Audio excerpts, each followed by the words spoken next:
En este video vamos a ver algunas herramientas sistemáticas para seleccionar materiales. Primeramente vamos a definir algunos conceptos. Todos los materiales tienen ciertos atributos o propiedades que pueden ser, por ejemplo, su densidad, su resistencia mecánica, su costo, su resistencia a la corrosión, entre muchísimos otros. El diseño de un sistema mecánico requiere una serie de atributos que le vamos a llamar perfil de atributos. Por ejemplo, el material para una aplicación específica puede requerir baja densidad, alta resistencia mecánica, un bajo costo y una resistencia a algún determinado ambiente, por ejemplo, al ambiente marino.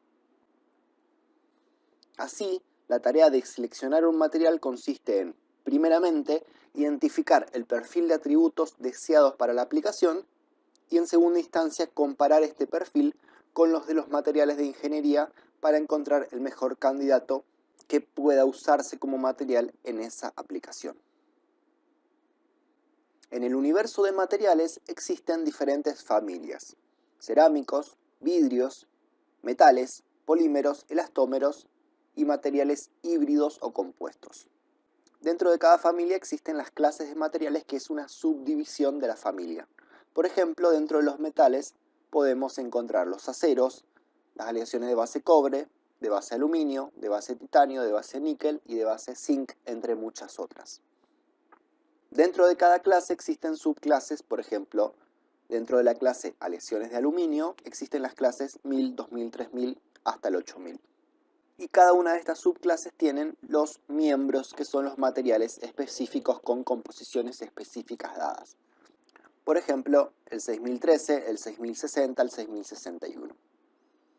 Cada uno de estos miembros de estos materiales tienen su perfil de atributos, su propia densidad, sus propiedades mecánicas, térmicas, eléctricas, ópticas, de corrosión y documentación respaldatoria, sea específica o general.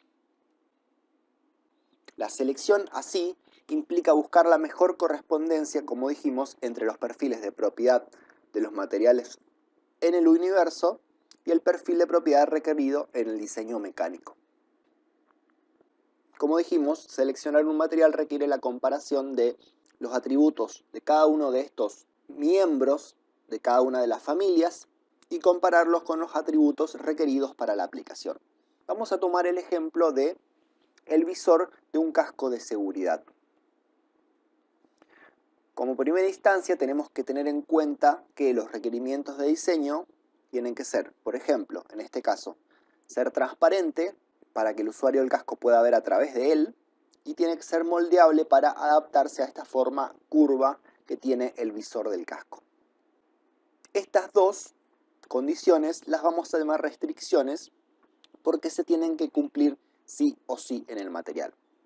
Y luego, como objetivo deseado, podemos decir que vamos a tratar de seleccionar el material lo más difícil de romper que sea posible, que se traduce con la tenacidad a la fractura lo más alta posible. Este tercer ítem lo vamos a denominar objetivo porque es lo que vamos a tratar de maximizar en el material. Las restricciones se tienen que cumplir sí o sí, y el objetivo es lo que vamos a tratar de maximizar, en este caso la tenacidad a la fractura. Por otro lado, tenemos la información de los distintos materiales con sus propiedades: densidad, precio, módulo elástico, resistencia mecánica, tenacidad a la fractura, propiedades térmicas, ópticas, los procesamientos compatibles, entre otras, y su documentación respaldatoria, que puede ser encontrada en hojas técnicas, manuales, software específico, entre muchas otras. Comparando estos dos ítems, tenemos que aplicar un motor de selección que consiste en tres partes: el barrido o screening, que sirve para contrastar y ver qué materiales del universo no cumplen con las restricciones para poder descartarlos. Es decir, de todo el universo de materiales, los que no cumplan con las condiciones de transparencia y moldeabilidad deben ser descartados en esta etapa, que es barrido o screening. En segunda instancia tenemos que los materiales que sobreviven rankearlos de mejor candidato a menor candidato, que en este punto vamos a utilizar el objetivo, que es la mayor tenacidad a la fractura. Y finalmente la documentación, que consiste en buscar información específica de los candidatos principales que han quedado rankeados. Finalmente, con toda esta información tenemos la selección final del material más adecuado. En todo problema de selección de materiales es necesario realizar un proceso de traducción. Los requisitos de diseño para un componente de un producto especifican qué debe hacer el producto, pero no qué propiedades deben tener sus materiales.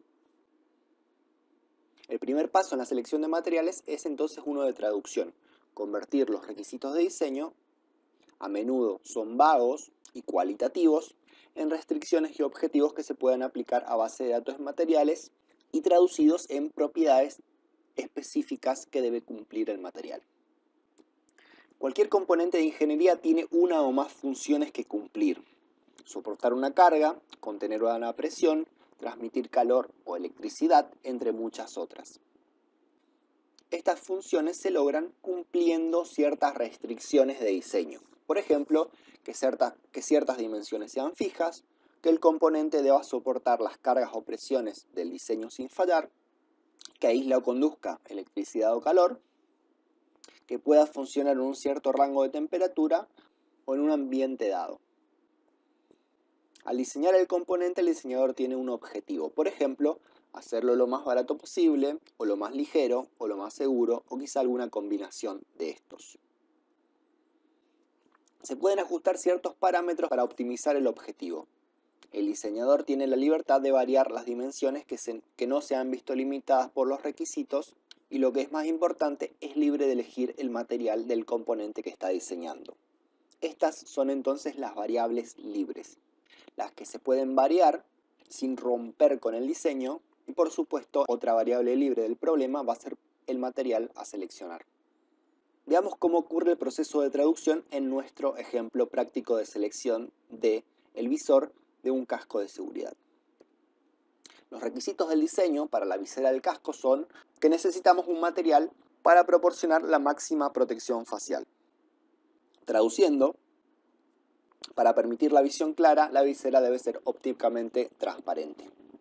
Aquí tenemos nuestra primera propiedad física del material. Además, para proteger la cara desde la frente, desde los lados y desde abajo, el visor debe ser curvado, requiriendo que el material se pueda moldear. La segunda propiedad, en este caso de procesamiento, debe ser moldeable. Entonces tenemos dos limitaciones o restricciones que el material debe cumplir sí o sí: la transparencia y la capacidad de ser moldeado. La fractura de la visera expondría la cara, por supuesto, a daños que tengo que tratar de evitar. Por lo tanto, maximizar la seguridad del casco se traduce en maximizar la resistencia a la fractura. Obviamente, la propiedad mecánica del material que mide la resistencia a la fractura es la tenacidad a la fractura KI crítica. Por lo tanto, nuestro objetivo, lo que vamos a tratar de lograr, es maximizar KI crítico entre los materiales que son ópticamente transparentes y moldeables. Seguidamente al proceso de traducción viene el proceso de barrido o screening. Este proceso elimina los materiales candidatos que no pueden hacer el trabajo en absoluto, porque uno más de sus atributos o propiedades se encuentran fuera de los límites establecidos. Por ejemplo, veamos el requisito de el componente debe ser transparente. Esto impone límites obvios al atributo de transparencia óptica que debe cumplir los candidatos seleccionados. Esto obviamente elimina todo lo que sean cerámicos de ingeniería que no son transparentes, metales y todos los compuestos que no tengan transparencia óptica. Luego, con los materiales que sobrevivieron a estas dos restricciones, podemos rankear a los sobrevivientes utilizando los índices de materiales. Como dijimos, las restricciones permiten descartar los materiales que no pueden cumplir el trabajo, pero esto no me ayuda a ordenar los materiales y decir cuál es el mejor candidato. Para hacer esto necesitamos un criterio de optimización. Este criterio de optimización es bastante claro en algunos casos. Por ejemplo, los materiales que mejor flotabilidad tienen son los que tienen la densidad más baja. Los mejores para el aislamiento térmico son los que tienen los valores más pequeños de la conductividad térmica. Pero no siempre es la propiedad más pequeña lo que queremos. Por ejemplo, el mejor material para un intercambiador de calor es el que tiene el mayor valor de conductividad térmica. Aquí lo que queremos no es minimizar, sino maximizar el valor de conductividad para que intercambie mejor el calor. En estos casos que vimos, maximizar o minimizar una sola propiedad del material maximiza el rendimiento. Por ejemplo, la densidad, la conductividad térmica, la conductividad eléctrica, entre otros. Pero en general es habitual que el rendimiento no esté limitado por una propiedad, sino por una combinación de ellas. Por ejemplo, los mejores materiales para diseñar un cable ligero y resistente son aquellos con el mayor valor de la resistencia específica, sigma F sobre la densidad, donde sigma F es la resistencia a la falla. Es decir, aquí tenemos una combinación de propiedades, en este caso mecánicas, la tensión de falla y la densidad del material. Entonces, ahora sí podemos decir que la propiedad o grupo de propiedades que maximiza el rendimiento para un diseño determinado se denomina índice de material. Puede ser una propiedad, como el caso de la densidad o la conductividad térmica, o un grupo de propiedades combinadas, por ejemplo, la tensión de falla dividido la densidad. Dependiendo del diseño, del trabajo que quiero que realice la pieza y de lo que quiero maximizar o minimizar. Volvamos a nuestro caso del casco y la visera. En nuestro caso, los materiales sobrevivientes van a ser los plásticos transparentes y los vidrios. Aquí tenemos algunos plásticos, por ejemplo el policarbonato, el acetato de celulosa, el PMMA, el poliestireno y algunos vidrios como el de soda lima y el borosilicato, ordenados de mayor a menor tenacidad a la fractura. Aquí vemos que los valores que optimizan el diseño son los que tienen mayor tenacidad a la fractura. Policarbonato, acetato de celulosa y PMMA, que tienen más del doble de tenacidad a la fractura que los vidrios. Como última instancia tenemos la etapa de documentación. Aplicando los criterios anteriores tenemos una lista corta de candidatos que cumplen con las limitaciones y ordenados en función a si maximizan o minimizan el criterio de excelencia, en este caso la tenacidad a la fractura. En este punto estamos en condiciones de elegir el candidato mejor clasificado, pero ¿qué ocurre si tiene vicios secretos que podrían hacer que el material falle catastróficamente? ¿O cuáles son sus fortalezas y debilidades más allá de lo que estuvimos viendo? ¿O si tiene buena reputación? Entonces, como última instancia, vamos a buscar un perfil detallado de cada candidato. A esto denominamos su documentación. Por ejemplo, la documentación de los 3 mejores candidatos, ordenando de mayor a menor tenacidad a la fractura. En cuanto al policarbonato, podemos realizar una búsqueda rápida y vemos que se utiliza en escudo y gafas de seguridad, en lentes, en accesorios de iluminación, en cascos de seguridad y en cristales antibala. El acetato de celulosa se utiliza para monturas de gafas, lentes, gafas de protección, mangos de herramienta, funda para pantallas de televisión, molduras decorativas y volantes para autos. Y el PMMA o plexiglass se utiliza para lentes, marquesinas de cabina, ventanas de aviones, contenedores, mangos de herramienta, gafas de seguridad, iluminación en luces traseras de automóviles. Por lo tanto, los 3 candidatos mejor ordenados se han utilizado anteriormente como algún tipo de protección ocular o facial. Por lo tanto, esto me da una buena seguridad para utilizar cualquiera de estos 3 candidatos como visor en el casco de seguridad que estoy diseñando. Una cuestión a tener en cuenta son las condiciones locales en el medio en el que estamos. La elección final entre candidatos competidores dependerá muchas veces de las condiciones locales. Experiencia o disponibilidad de equipos, disponibilidad de proveedores locales, entre muchas otras. Es decir, si podemos conseguir y procesar el material en el medio local. El procedimiento sistemático que venimos realizando no puede ayudar en esta cuestión. La decisión debe basarse en el conocimiento local del ingeniero o el diseñador. Esto no significa que el procedimiento sistemático no sea procedente. Siempre es importante saber qué material es mejor, incluso si no lo puedo utilizar por motivos locales. Veamos más en profundidad los índices de materiales. Ya vimos que las restricciones establecen límites dentro de las propiedades físicas y mecánicas de los materiales. Lo que define los índices de materiales son los objetivos, para los que buscamos valores extremos, ya sea minimizar ese índice o maximizar ese índice. Como vimos anteriormente, cuando el objetivo no está acoplado a una restricción, es decir, son independientes, como en el caso del casco, el índice del material es una propiedad material simple. En nuestro caso, era la tenacidad de la fractura la que queríamos maximizar, una propiedad simple. Aquí vemos que las restricciones de transparencia y moldeabilidad son completamente independientes del objetivo, que era aumentar la tenacidad a la fractura. No estaban acoplados. Por lo tanto, el índice de material directamente era el KI crítico tenacidad a la fractura. Pero cuando un objetivo está acoplado a una restricción, el índice se convierte en un grupo de propiedades. Veamos un caso. El caso es minimizar la masa y obtener una barra ligera y fuerte. Tenemos una barra que está sometida a un esfuerzo de tracción. La barra debe soportar esta fuerza de tracción F sin fallar y además ser lo más liviana posible. Minimizar la masa. La longitud L de la barra está especificada, pero no el área A de la sección transversal. Acá, maximizar el rendimiento significa minimizar la masa, logrando que la barra soporte la carga F de forma segura sin fallar. Entonces, la función va a ser la barra de unión. Las restricciones van a ser la longitud L, geométrica, y además mecánica, que debe soportar la carga F sin fallar. Nuestro objetivo va a ser minimizar la masa, y las variables libres van a ser la sección transversal y por supuesto el material a elegir. La masa de la barra, en función a sus variables geométricas y físicas, va a ser la sección transversal por el largo, que me da el volumen, y la densidad volumétrica multiplicando me va a dar la masa.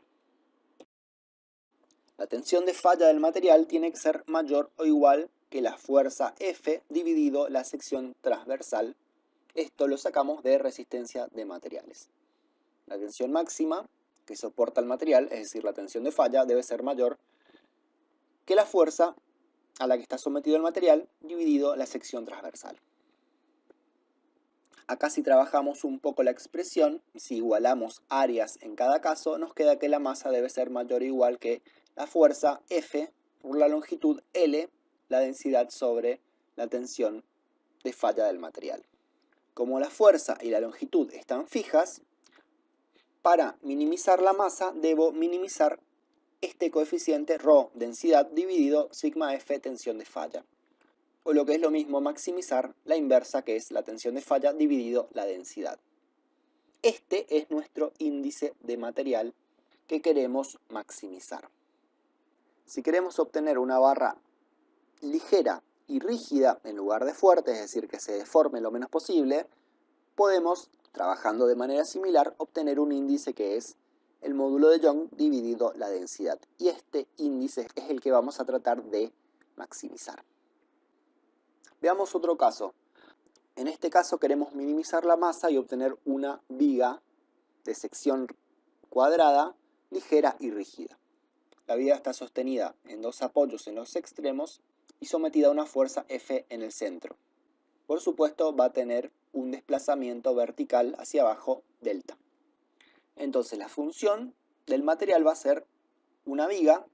Las restricciones van a ser la longitud de la viga, que la sección debe ser cuadrada, es decir, los lados deben ser iguales, y que debe soportar la carga de flexión F sin tener una deflexión excesiva, es decir, limitando la deflexión delta, lo cual significa que la rigidez de flexión S debe ser un determinado valor que le vamos a llamar S asterisco. Como objetivo queremos otra vez minimizar la masa y las variables libres otra vez van a ser la sección rectangular A, que la podemos escribir como B por B o B cuadrado, los lados al cuadrado, y por supuesto la otra variable libre es el material. De la misma manera podemos escribir la masa como la sección A por la longitud por la densidad, o lo que es lo mismo, B cuadrado por la longitud por la densidad.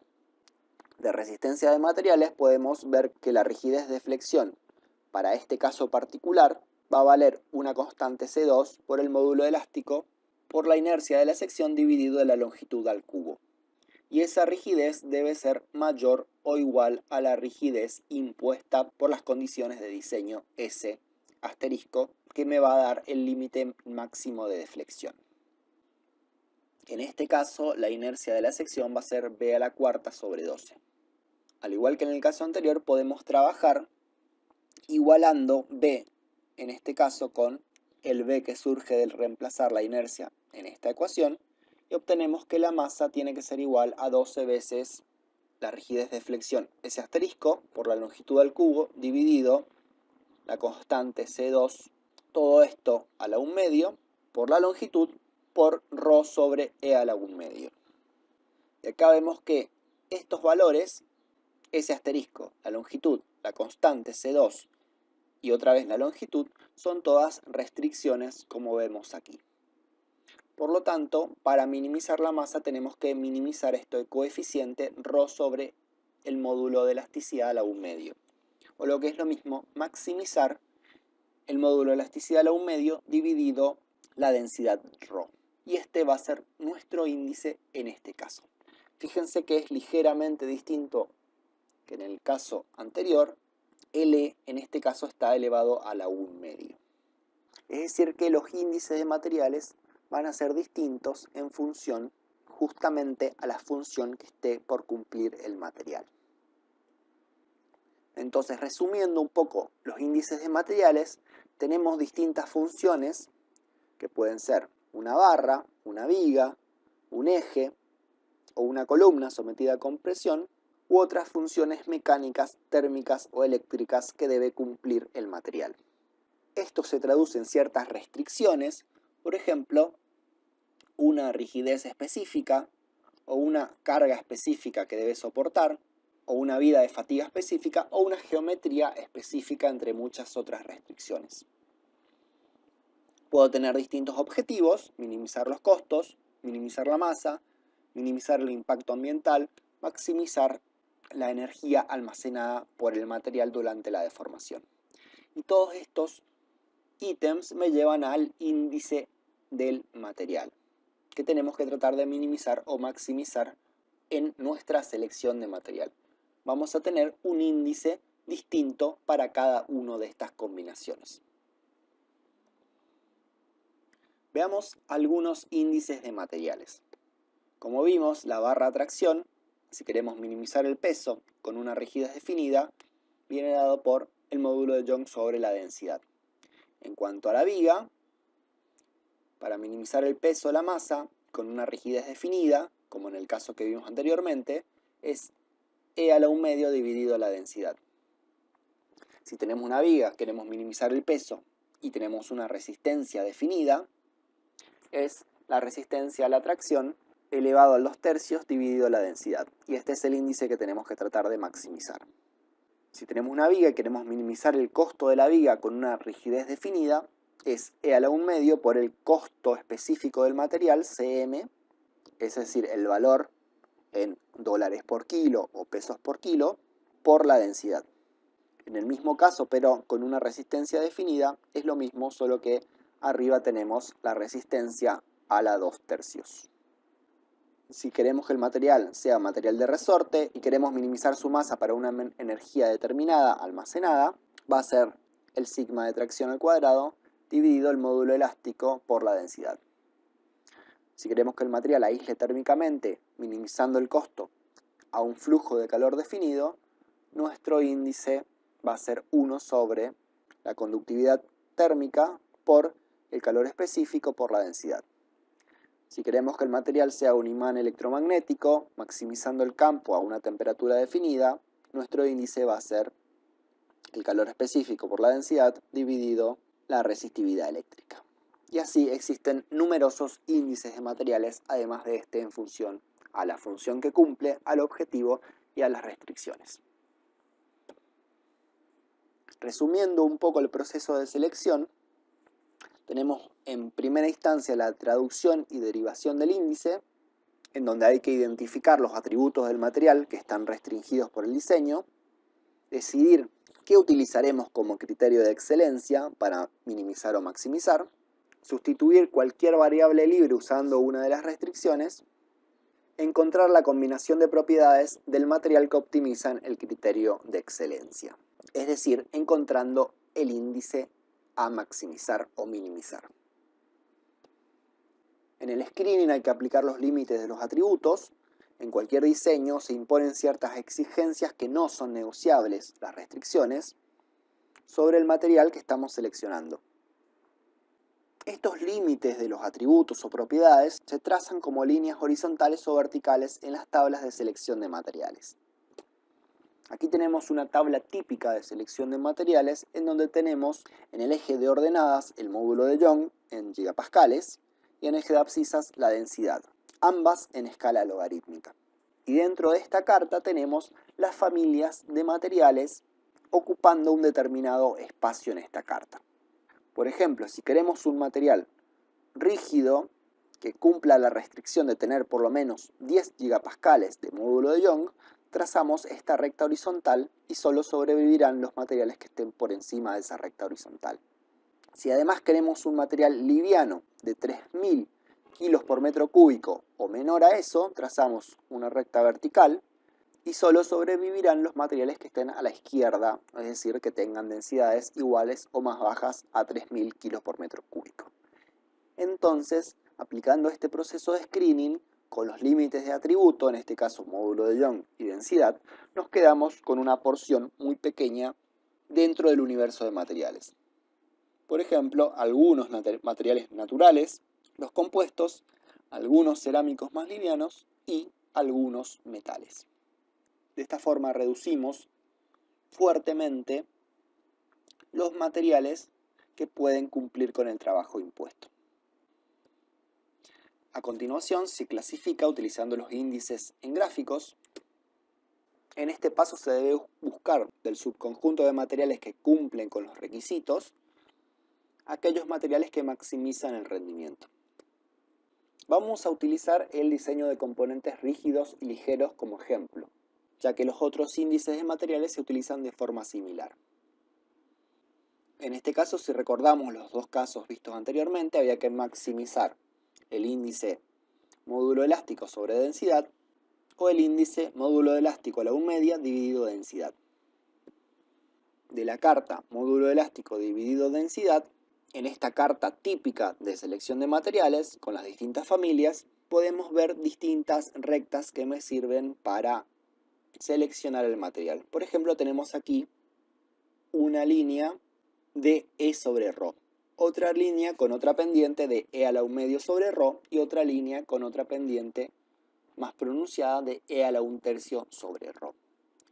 Bueno, estas líneas me ayudan a seleccionar, por ejemplo, para este caso de la barra sometida a tracción, todos los materiales que se encuentran sobre esta recta E sobre ρ me van a producir el alargamiento o deflexión permitida delta con la misma masa.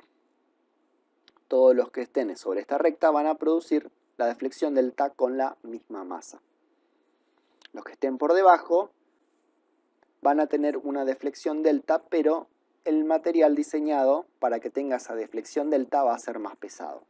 Todos los que se encuentran por debajo de esta recta. Y los que se encuentran por encima de esa recta van a tener esa deflexión máxima delta, pero con un peso menor.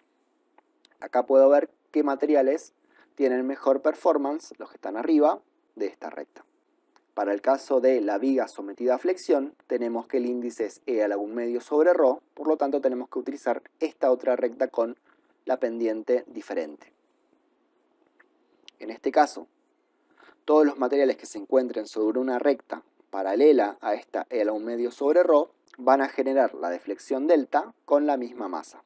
Los que estén por encima van a ser más ligeros, los que estén por debajo van a ser más pesados para la misma deflexión delta. Es decir, vemos otra vez que cada índice me va a definir una recta para estudiar cuál material es mejor o menor en cuanto a la minimización de la masa para una rigidez dada. Por supuesto, podemos aplicar los criterios que habíamos aplicado antes, por ejemplo, que el material deba tener por lo menos 10 gigapascales de rigidez y tener por lo menos 3000 kilos por metro cúbico de densidad o menor. Entonces vemos que nos quedan estas familias de materiales y podemos ver cuáles están por encima o por debajo, viendo, digamos, estas rectas paralelas sobre ρ en este caso y E a la 1 medio sobre ρ en el otro caso. Finalmente, la documentación de la lista corta de materiales que cumplen con los requisitos y que maximizan el índice, vamos a ver sus características en profundidad. La lista de restricciones generalmente contiene algunas que no se pueden expresar como límites de atributos o propiedades. Por ejemplo, cómo se comporta el material en un entorno determinado o de las formas en que el material puede moldearse, unirse o terminarse. Para eso es necesario documentar estas cuestiones buscando en manuales, hojas de datos de los fabricantes y fuentes informáticas. Veamos un ejemplo práctico de selección de materiales. Se debe seleccionar el material para las patas cilíndricas de una mesa de diseñador. Las patas deben ser esbeltas y lo más ligeras posible. Esto es para que la mesa sea fácil de mover. Además, deben soportar la mesa de vidrio y el peso que se coloque encima sin fallar. Entonces, la función del material es de ser una columna. Las restricciones vienen dadas por la longitud, que debe soportar la carga F de diseño sin fallar, y que no debe fracturarse, por supuesto, si se golpea accidentalmente.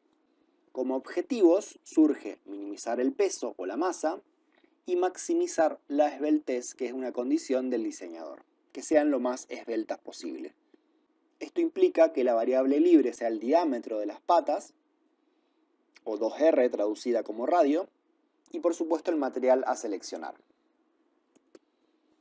Podemos escribir la masa como su sección pi por radio al cuadrado por la longitud para obtener el volumen y la densidad ρ para obtener la masa. Como estas patas van a estar soportando una carga de compresión y van a ser esbeltas, deben soportar una carga crítica de pandeo. Para este caso la carga crítica va a ser pi cuadrado, módulo elástico, momento de inercia y dividido a la longitud al cuadrado. Reemplazando por el momento de inercia me queda pi al cubo e r a la cuarta sobre 4 l cuadrado, ya que la inercia es pi por r a la cuarta sobre 4. Trabajando la expresión y eliminando r de esta y esta ecuación, me queda que la masa es mayor o igual a 4 veces la fuerza sobre pi a la 1 medio l cuadrado por ρ sobre e a la 1 medio. Como todos estos parámetros F y L son restricciones constantes del problema, para minimizar la masa vamos a tener que minimizar este índice ρ sobre e a la 1 medio, o lo que es lo mismo, maximizar la inversa e a la 1 medio sobre ρ. Hemos encontrado entonces el índice que minimiza el peso o la masa de las patas. Si trabajamos esta expresión de aquí, la segunda, y despejamos R, nos queda que R tiene que ser mayor o igual a 4F sobre pi al cubo a la 1 cuarto, L elevado a la 1 medio por 1 sobre E. Por lo tanto, para minimizar el valor de R, debemos maximizar el valor de E. Por lo tanto, nuestro segundo índice que maximiza la esbeltez va a ser directamente la propiedad de módulo de Young E. Por lo tanto, tenemos nuestros dos índices para seleccionar nuestro material y rankear los materiales que sobreviven a las restricciones. Tenemos nuestra carta, módulo de Young y densidad con los distintos materiales y sus familias. Y podemos empezar con un valor de módulo de Young medianamente alto, por ejemplo, de 10 gigapascales, para eliminar todos los valores que se encuentran por debajo de ese valor. Esta condición era la condición que maximizaba la esbeltez, los materiales que tenían mayor módulo de Young. Tomamos 10 porque es una rigidez que más o menos nos deja trabajar con una cierta cantidad de materiales. Por ejemplo, sobrevive la madera, los compuestos, las cerámicas técnicas y los metales. El otro índice era E a la 1 medio sobre ρ, por lo tanto trazamos una recta que es paralela a esta que vemos acá, E a la 1/2 sobre ρ. Y otra vez dejamos sobreviviendo a algunos de los materiales para trabajar. Si vemos acá, las espumas, algunas sobreviven, pero al encontrarse por debajo de nuestro límite de módulo de Young, se encuentran por afuera, y esta recta con el índice E a la 1/2 sobre ρ me está dejando afuera a los metales. Por lo tanto, estas dos restricciones van a sobrevivir únicamente las maderas, los compuestos y las cerámicas técnicas. Otra cuestión a tener en cuenta es que las patas no se fracturen ante un determinado choque o golpe. Y con eso nos tenemos que fijar la tenacidad a la fractura. En este caso, esta carta me da tenacidad a la fractura versus módulo de Young, con las respectivas familias y miembros de cada una de las familias. Una tenacidad a la fractura más o menos aceptable anda entre 7 y 8 megapascales por metro a la 1/2, en donde vemos que, por supuesto, los cerámicos quedan por debajo de este valor, por lo que podemos descartarlos por más que teníamos sobreviviendo en las otras dos restricciones. Por lo tanto, me van a quedar sobreviviendo las maderas y los compuestos. Los metales habían quedado eliminados utilizando esta recta de E a la 1/2 sobre ρ, mi índice M1. Entonces podemos tomar algunos materiales testigos, por ejemplo el plástico reforzado en fibra de carbono, PRFC, el plástico reforzado en fibra de vidrio, PRFB, la madera en general, valores medios, y algunos cerámicos, si bien ya lo descartamos, vamos a comparar su rendimiento. Entonces buscamos fichas técnicas para la densidad en kilo por metro cúbico, 1700 para los plásticos reforzados con fibras, la madera menos densa, 700, y los cerámicos un poco más densos, en general valores medios de 2800. El índice M2 era directamente el módulo de Young en gigapascales, 100 para el PRFC, reforzado en fibra de carbono, 20 para el PRFB, 10 para la madera, valor medio, y los cerámicos se encuentran más o menos en 300 gigapascales. Obtenemos el índice M1 haciendo E a la 1/2 dividido la densidad y me va a dar el módulo M1 en gigapascales a la 0,5 dividido kilo por metro cúbico. Para el PRFC es 5,9 por 10 a la menos 3, para el PRFB 2,6, para la madera da 4,5 y para los cerámicos da 6,2 por 10 a la menos 3. Y finalmente podemos hacer alguna búsqueda de documentación y algunos comentarios. Por ejemplo, el PRFC me da excelentes valores tanto para el índice M1 como para el índice M2. Fíjense que son de los más altos índices si no tenemos en cuenta los cerámicos. El PRFB, si bien es más barato que el PRFC, tiene un buen valor de M1, 2,6, aceptable, pero en cuanto a rigidez, M2, módulo de Young, se encuentra muy por debajo del PRFC. Para la madera tenemos un buen valor de M1, 4,5, mayor que el del PRFB, pero un bajo valor de índice M2 o módulo de Young en gigapascales. Pero es un material barato, tradicional y confiable que se ha utilizado durante muchísimos años en estas aplicaciones. Y los cerámicos, solamente para cotejar, tiene excelente M1 y M2, ambos son los máximos, pero han sido eliminados por la fragilidad de no tener buenos coeficientes de tenacidad a la fractura. Por lo tanto, dependiendo de si lo que queremos es sí o sí mayor esbeltez, podemos ir con PRFC o PRFB, y si queremos un precio más bajo con pesos aceptables que nos daba este índice M1, podemos ir con la madera, dependiendo del diseño y bueno, de las características de la mesa, si la voy a hacer una única mesa o si voy a hacer una fabricación a escala. Pero bueno, sistemáticamente vimos cómo eliminar los materiales que no cumplen con las restricciones, ordenarlos en función a los coeficientes y finalmente documentarlos para clarificar la selección y de esta manera avanzar en la sistematización de la selección de los materiales.